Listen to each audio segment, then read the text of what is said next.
आपके ग्राम पंचायत पचोखरा के शिक्षित हिंदू मुस्लिम एकता, गरीबों के रहनुमा प्रत्याशी, सच्चे इंसान और नेक दिल के इंसान आपके अपने श्री रविदास जी की पत्नी श्रीमती ज्योति जी को अपना ग्राम प्रधान बनाना है और अपने क्षेत्र में विकास की गंगा बहाना है।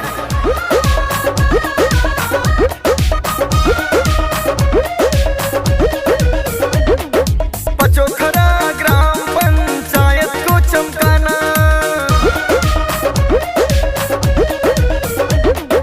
पचोखरा ग्राम पंचायत को चमकाना।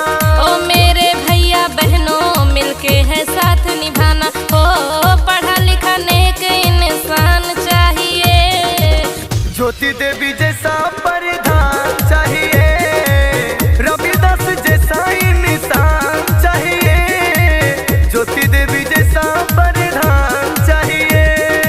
हमारे रविदास जी का कहना है कि किसी भी व्यक्ति से कोई पैसा नहीं लिया जाएगा, सबको फ्री में विधवा पेंशन, विकलांग पेंशन, हर पात्र व्यक्ति को आवास दिया जाएगा।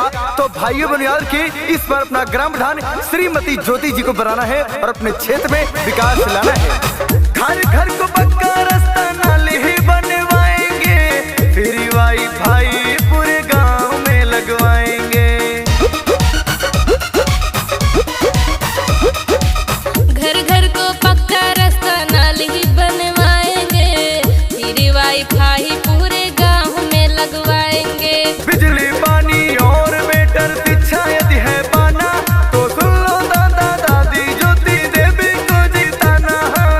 माई बहन से अब की बताएंगे, श्रीमती ज्योति देवी को जिताएंगे। पचोखरा का परिधान हम बनाएंगे, रविदास जी को अब की ले आएंगे। कांदर संगमरमर के मकानों में नहीं मिलता और रविदास जी वो देसी है जो बाजारों में नहीं मिलता। तो भाई बुनियाद के इस बार ग्राम पंचायत पचोखरा से अपना ग्राम प्रधान श्रीमती ज्योति देवी को बनाना है और रविदास जी के हाथों को मजबूत बनाना है। रोगी को अस्पताल पहुंचाएंगे, निःशुल्क वाहन की व्यवस्था कराएंगे। रोगी को अस्पताल पहुंचाएंगे, निःशुल्क वाहन की व्यवस्था कराएंगे। जहाँ जरूरी होगा सीसीटीवी लगवाएंगे, हर वे घर परिवार का पक्का मकान बनवाएंगे।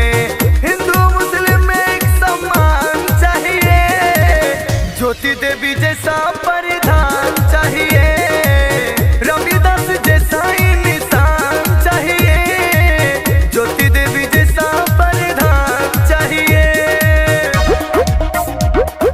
रविदास जी का कहना है कि ग्राम सभा में कहीं झगड़ा एवं विवाद होता है, सबके साथ मिलकर उसको निस्तारण किया जाएगा, उसका हल निकाला जाएगा। तो भाई बहनों याद रखिए, अपना ग्राम प्रधान श्रीमती ज्योति देवी को बनाना है। ग्राम